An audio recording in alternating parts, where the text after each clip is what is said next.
नेकपा माओवादी केन्द्रका अध्यक्ष पुष्पकमल दाहाल प्रचण्डलाई जुत्ता प्रहारको प्रयास गरेको आरोपमा एकजना पक्राउ। नागरिकताको चर्चा चुनावमा मात्रै हुने गरेको राप्रपाका नेता राजेन्द्र लिङदेलको भनाई। गठबन्धन सरकार आएपछि गाउँमा विकासको लहर आएको नेपाली काङ्ग्रेसका नेता रामचन्द्र पौडेलको ठोकुवा। रामकुमारी झाँक्री भन्छिन् मलाई गोकर्ण विष्टको पनि समर्थन छ। प्रमुख निर्वाचन आयुक्तको निर्देशन फर्जी मतदानको खतरा छ, चनाको भएर रहनुहोस्। ज्वाना स्वास्थ्यमा असर पर्ने भन्दै काठमाडौँ महानगरपालिकाले भन्यो खुल्ला रूपमा आगो नबाल्नु। काठमाडौँको क्षेत्र नम्बर 2 मा नक्कली अङ्क गणित देखाइएको भन्दै राप्रपाकी उम्मेद्वार कुन्तीले जनाइन् विरोध। प्युठानमा नेकपा एमाले काङ्ग्रेस बीपी र जसपाले चुनावी तालमेल गर्ने। नेकपा एमालेका नेता ईश्वर पोखरेलको ठोकुवा। ईश्वर पोखरेलले दिए नेकपा एमालेलाई भोट हाल्नुपर्ने 5 कारण। प्रधानमन्त्री शेरबहादुर देउवा सहित सत्तारूढ दल गठबन्धनका शीर्ष नेताहरूले शनिबार चितवनमा सम्बोधन गर्ने। चितवनको क्षेत्र नम्बर 1 मा काङ्ग्रेस र राष्ट्रिय स्वतन्त्र पार्टीबीच प्रतिस्पर्धा बलियो बन्दै ढकाल। असोजमा मात्रै 63,000 युवा रोजगारीका लागि विदेशीय। नेकपा एमाले र काङ्ग्रेस एउटै कित्ताका 2 पार्टी भएको र माओवादी विलय हुने नेता रविन्द्र मिश्राको ठोकुवा। केपी शर्मा ओलीका प्रतिस्पर्धीको दाबी अघिल्लो पटक नयाँ थिए, यसपालि दोब्बर मतले जित्छु। प्रचण्ड माधव कुमार नेपाललाई लक्षित गर्दै केपी शर्मा ओलीले भने विदेशीका लागि कम्फर्टेबल सरकार। र केपी शर्मा ओलीकै कारण संविधान धरापमा परेको पुष्पकमल दाहाल प्रचण्डको निकै गम्भीर आरोप। विमलेन्द्र निधिले हिन्दीमा भने जसपाका वनमन्त्री होस् वा मुख्यमन्त्री होस् भोट नदिनुहोस्, भोट भने गठबन्धनमा हाल्नुहोस्। कोसीको पानी ल्याएर धरानवासीलाई खुवाउने केपी शर्मा ओलीको ठोक। नवलपुर जिल्ला अदालतको फैसला विरुद्ध पल्साहाले दिए उच्च अदालतमा पुनरावेदन। प्रचण्डलाई जुत्ता प्रहारको प्रयास गरेको आरोपमा एकजना पक्राउ। अब हेर्नुहोस् पुरा समाचार।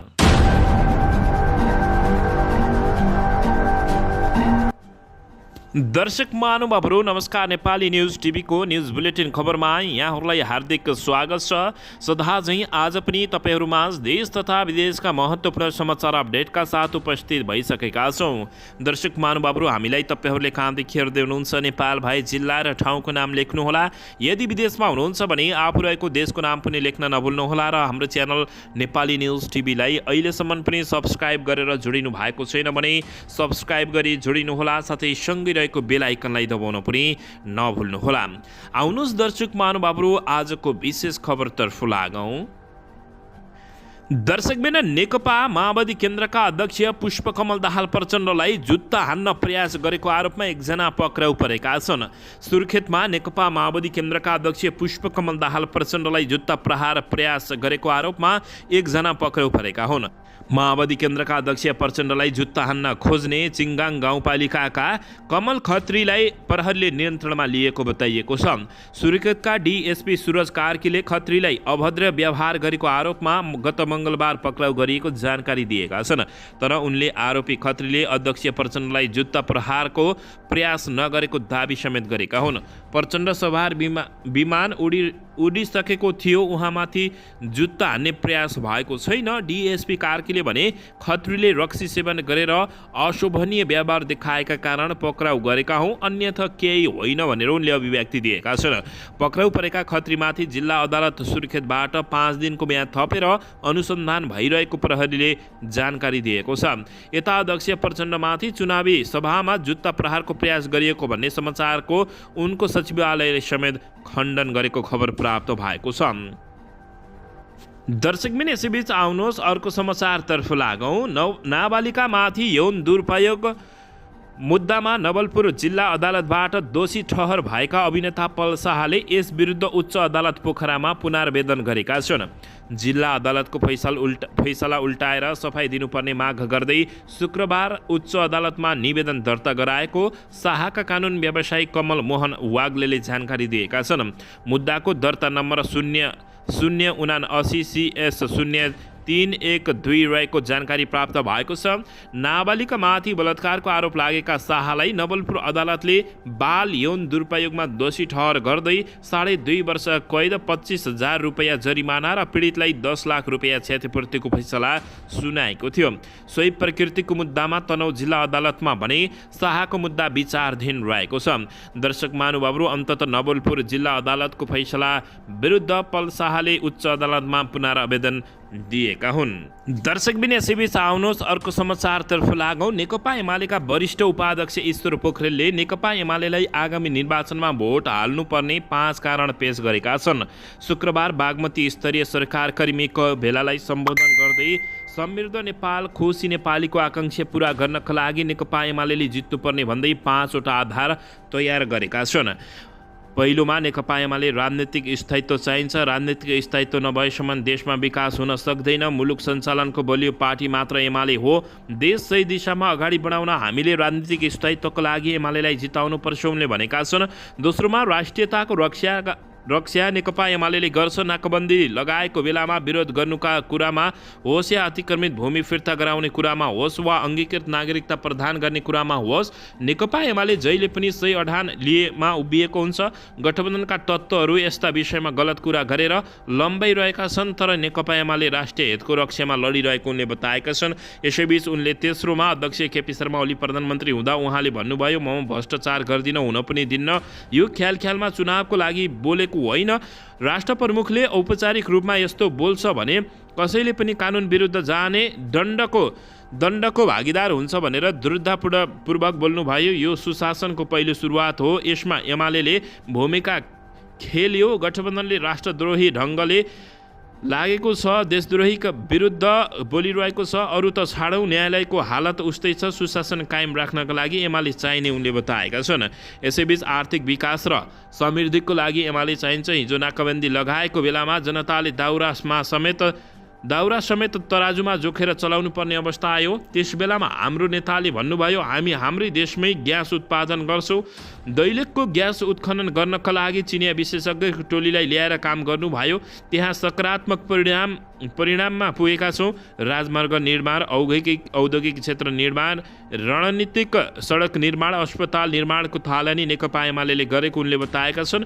5औँमा सामाजिक सुरक्षाको सुनिश्चित एमाले गर्छ। हिजो मनमोहन अधिकारीको पालामा ज्येष्ठ नागरिकलाई महिनाको 100 रुपियाँ दिन थाल्नु भएको थियो। हामीले अहिले त्यसलाई 5,000 बनाउने प्रतिबद्धता गरिसकेका छौँ। हामी ज्येष्ठ नागरिक मात्रै नभएर विपन्न वर्गमा परेकालाई पनि दिएका छौँ। त्यसकारण एमाले जित्नुपर्ने बताएका छन्। एमाले बाहेक कसैको काम नभएको पनि उनले ठोकुवा गरेका हुन्। दर्शकबिन यसैबीच यता असोजमा 63,000 युवाहरू रोजगारका लागि विदेशिएका छन्। गत भदौ महिनाको तुलनामा असोज महिनामा मात्रै श्रमका लागि विदेश जाने नेपालीको सङ्ख्यामा कमी आएको छ। बितेको असोज महिनामा 62,707 जना नेपाली कामको खोजीमा विदेशिएका छन्। गत भदौमा यसरी विदेशिनेको सङ्ख्या 76,403 जना थियो। गत साउन महिनामा 63,039 जना नेपाली कामका लागि विदेशिएका थिए भने असोजमा औसत 2,090 जना नेपाली श्रमका लागि विदेश गएको विभागको तथ्याङ्कमा देखिएको छ। भदौ यता यस्तो औसत सङ्ख्या करिब 2,500 रहेको थियो। दर्शकबिन, तर नेपालका नेताहरूलाई भने यति बेला चुनाव लागेको छ। आफूलाई कसरी जिताउन् नेपाली जनताले र कसरी आफूले मोज मस्ती गर्न पाइयोस् भन्ने दर्शक महानुभावहरू उनले यस्तो बताए। उनीहरूले यस्तो गरिरहेको कतिपयले सामाजिक सञ्जालमा आरोप लगाइरहेका छन्। दर्शकबिन यसैबीच यता नेकपा एमाले र काङ्ग्रेस एउटै कित्ताका दुई पार्टी हुन्, माओवादी विलय हुन्छ भन्दै रविन्द्र मिश्रले अभिव्यक्ति दिएका छन्। राप्रपा नेपालका वरिष्ठ उपाध्यक्ष रविन्द्र मिश्रले नेकपा माओवादी केन्द्र अबको केही वर्षमा विलय हुने बताएका छन्। काठमाडौँमा आयोजित चुनावी सभालाई सम्बोधन गर्दै अब 3 ठूला पार्टी रहने बताएका छन्। उनले भने अब केही वर्षमा एमाले, काङ्ग्रेस र राप्रपा मात्रै रहन्छ।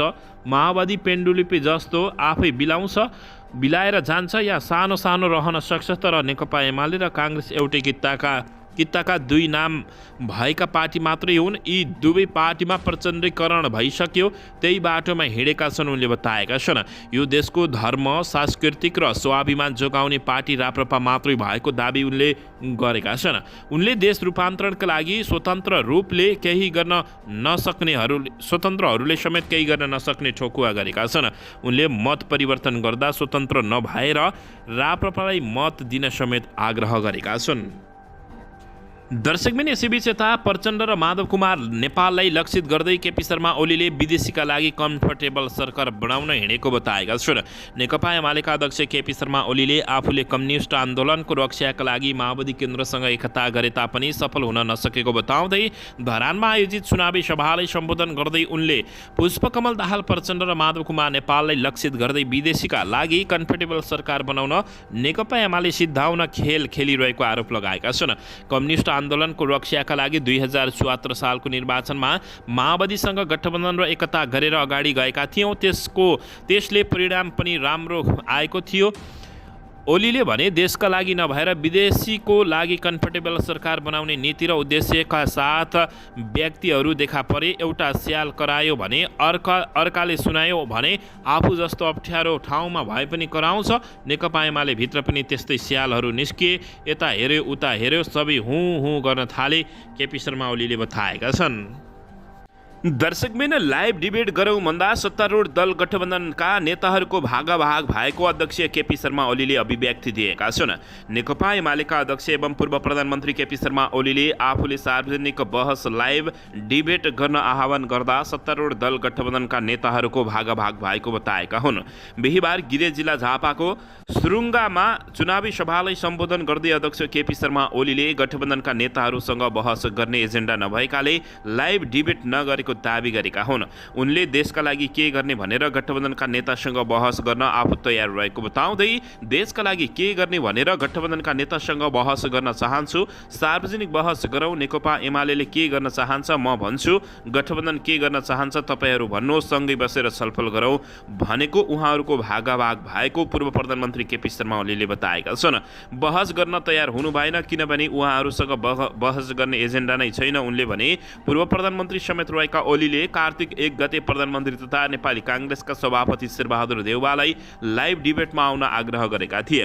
त्यसैगरी केपी शर्मा ओलीले हालको सत्तारूढ दल गठबन्धन देश बिगार्न बनेको समेत आरोप लगाएका छन्।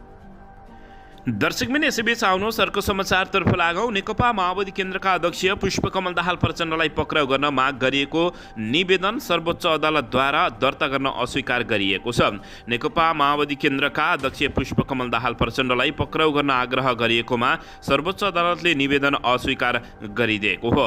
रामेछापका ज्ञानेन्द्र राज अरहण लगायतले दिएको निवेदन सर्वोच्च अदालतले कार्तिक 24 गते दरपीठ गरेको हो। अरण लगायत 18 जनाले रिट दिएका थिए। द्वन्द्वकालका घटनालाई नियमित अदालत भन्दा पनि सङ्क्रमणकालीन न्याय संयन्त्रले नै सम्बोधन गर्ने गरी विस्तृत शान्ति सम्झौता भएको र द्वन्द्वकालका घटनालाई लिएर सत्य निरूपण तथा मेलमिलाप आयोगमा उजुरी दिएको भनेर स्वयं निवेदकले जनाएकाले निवेदन दर्ता नगरेको सर्वोच्च अदालतका रजिस्ट्रार नारायण प्रसाद पन्थीले जानकारी दिएका छन्। 2076 माघ 1 गते खुला मञ्चमा माओवादी अध्यक्ष प्रचण्डले द्वन्द्वकालमा मारिएका 17,000 मध्ये 5,000 को जिम्मा आफूले लिने बताएका थिए। त्यसैले आधार मानेर आरोहण लगायतले राष्ट्रिय मानव अधिकार आयोग र नेपाल प्रहरीमा पनि किटानी जारी दिएका छन्। दर्शकबिन यसैबीच आउनुहोस् अर्को समाचारतर्फ लागौँ। नेपाली लोकदोहोरी क्षेत्रको चलचित्र जोडी बबिता बानिया जेरी र शङ्कर छेत्रीबीच सम्बन्ध विच्छेद भएको छ। दुवैले बिहिबार काठमाडौँ जिल्ला अदालत पुगेर वैवाहिक सम्बन्धलाई पूर्ण विराम लगाएका हुन्। सम्बन्ध विच्छेदपछि जेरीले फेसबुकमा स्ट्याटस लेख्दै आफूहरू बिहिबारदेखि अलग भएको बताएकी छिन्। उनले लेखेकी छिन्, दोष भाग्यलाई दिउँ कि परिस्थितिलाई? मुटु जगाउनकै लागि मुटुमा बसेको मान्छे हटाउनु पर्यो समयले। उनले बताएकी तिमीले दिएका हर आँसुको थोपालाई मोती बनाउने कोसिस गर्नेछु, आजबाट अलग भयौँ भनेर लेखेकी छिन्। बबिता र शङ्करले केही वर्षको प्रेम सम्बन्धलाई 3 वर्ष अघि विवाहमा परिणत गरेका थिए। बबिताले चोट शीर्षकमा एक मार्मिक खालको गीत ल्याउने तयारी समेत गरेको बताएकी छिन्। दर्शकबिन यसैबीच आउनुहोस् अर्को समाचारतर्फ लागौँ। सर्वोच्च अदालतले नो नट अगेन अभियानमा आबद्ध समूहलाई साइबर कानुन अन्तर्गत कारबाही गर्ने निर्वाचन आयोगको निर्देशन तत्काल कार्यान्वयन नगर्न दिएको अन्तरिम आदेशलाई निरन्तरता दिएको छ। न्यायाधीश द्वय सपना प्रधान मल्ल र सुषमालता माथेमाको संयुक्त इजलासले हिजो पहिला भएको एकल इजलासको अल्पकालीन अन्तरिम आदेशलाई निरन्तरता दिएको छ। न्यायाधीश हरिप्रसाद फुयालको एकल इजलासले यही कार्तिक 20 गते अल्पकालीन अन्तरिम आदेश दिएको थियो। अदालतले उक्त आदेशलाई निरन्तरता दिने वा नदिने विषयमा हिजो दुवै पक्षलाई छलफलको लागि उक्त आदेशमा बोलाएको थियो। निर्वाचन आयोगलाई विपक्षी बनाई वरिष्ठ अधिवक्ता डाक्टर दिनेश त्रिपाठीले यही कार्तिक 14 गते नो नट अगेन अभियानमा आबद्ध समूहलाई साइबर कानुन अन्तर्गत कारबाही गर्न निर्देशन विरुद्ध रिट निवेदन दायर गर्नु भएको थियो भने यो आदेशसँगै निर्वाचन आयोगले साइबर कानुन अन्तर्गत कारबाही गर्ने निर्देशन रोकिएको छ। दर्शकबिन अर्थात् नो नट अगेन अभियान अर्थात् केपी शर्मा ओली, प्रधानमन्त्री शेरबहादुर देउवा, माधव कुमार नेपाल, झलनाथ खनाल र पुष्पकमल दाहाल प्रचण्ड प्रधानमन्त्री भइसकेका मान्छेहरूलाई फेरि यिनीहरूलाई सत्तामा ल्याउनु हुँदैन भनेर यो नो नट अगेन भन्ने अभियान चलाइएको छ। दर्शकबिन यसैबीच आउनुहोस् अर्को समाचारतर्फ लागौँ। चलचित्र विकास बोर्डका अध्यक्ष भुवन केसीलाई प्रतिनिधि सभाका लागि नेपाली काङ्ग्रेसका उम्मेद्वार विनोद चौधरीको प्रसारमा सहभागी भएको भन्दै निर्वाचन आयोगले स्पष्टीकरण सोधेको छ। नवलपरासी क्षेत्र नम्बर 1 मा प्रतिनिधि सभा सदस्यका उम्मेद्वार विनोद चौधरीको निर्वाचन प्रसारमा तपाईँ सहभागी भएको बारे प्रकाशित समाचारप्रति निर्वाचन आयोगको ध्यान आकर्षण भई यो पत्र लेख्न कार्य भएको छ। केसीलाई सोधेको स्पष्टीकरणमा भनिएको छ। निर्वाचन आयोगले सोधेको स्पष्टीकरणमा थप भनिएको छ। निर्वाचन आचार संहिता 2079 को दफा 7 नेपाल सरकार, प्रदेश सरकार र स्थानीय तह अन्तर्गतका निकाय, अर्ध सरकारी तथा सार्वजनिक संस्था र सोमा कार्यरत कर्मचारीले पालना गर्नुपर्ने आचार संहिता अन्तर्गत खण्ड क मा कुनै पनि राजनीतिक दल वा उम्मेद्वारको पक्ष वा विपक्षमा प्रचारमा संलग्न हुन वा प्रसार गर्न नहुने र यी दफाको खण्ड ख मा राजनीतिक दल वा उम्मेद्वारले आयोजना गरेको बैठक, सभा, कार्यशाला, गोष्ठी, सम्मेलन, अन्तर्क्रिया जस्ता कार्यक्रममा भाग लिन नहुने व्यवस्था रहेको बताइएको छ।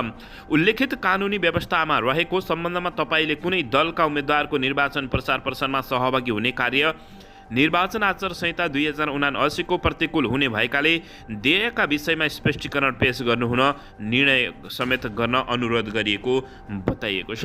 यसका साथै निर्वाचन आयोगले चलचित्र विकास बोर्डको अध्यक्ष रहेको व्यक्तिले राजनीतिक दलका उम्मेद्वारको प्रचार गरेको होइन भन्ने आधार प्रमाणमा के छ भन्दै प्रश्न समेत गरेको छ। दर्शकबिन यसैबीच यता निर्वाचन आयोगले हारसम्ममा आचार संहिता विपरीत काम गरेको भन्दै 87 जनालाई स्पष्टीकरण सोधेकोमा 1 जना मात्रै कारबाहीमा परेका छन्।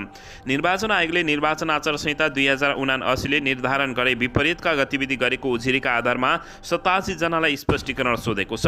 काठमाडौँ 16 वडा अध्यक्ष मुकुन्द रिजालदेखि खानेपानी मन्त्री उमाकान्त चौधरी र शहरी विकास मन्त्री मेटमणि चौधरी गरी बुधबारसम्म 87 जनालाई स्पष्टीकरण सोधिएको हो।